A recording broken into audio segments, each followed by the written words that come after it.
أعزائي المشاهدين، مشاهدين صالون الصحوة نيوز للمبدعين، حلقة جديدة من حلقات صحوة نيوز للمبدعين. معانا شخصية بارزة على في المجتمع السكندري. معانا معالي المستشار أحمد عوض، رئيس المجلس المحلي سابقا. أهلا وسهلا بحضرتك فندم. اهلا بحضرتك. فندم، كلمنا فندم على الندوة المحترمة بتاعت الدكتور أحمد حافظ لفريق السعادة عن الحرب أكتوبر. هو ندوة بيقول دكتور احمد حافظ كان بيقول ان هو هتبقى عن حرب اكتوبر، وقطعا عامل برنامج معين لها.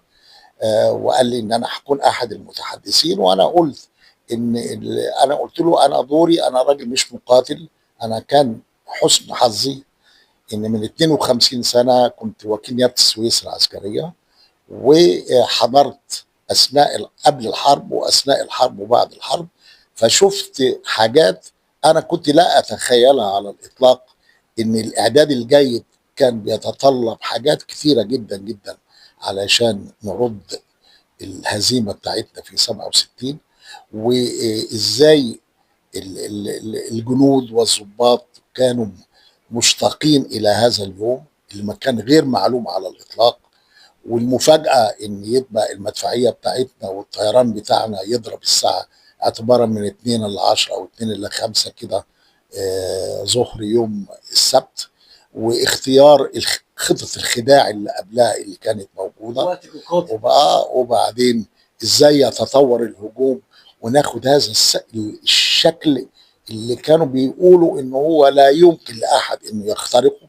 تم اختراقه في ساعات بسيطه وباقل الخسائر، وكان لا يملك الجندي غير بعد عزيمته واصراره وتدريبه الى ان هو يردد كلمه الله اكبر الله اكبر، وهو بيعدي وكله بيحقق.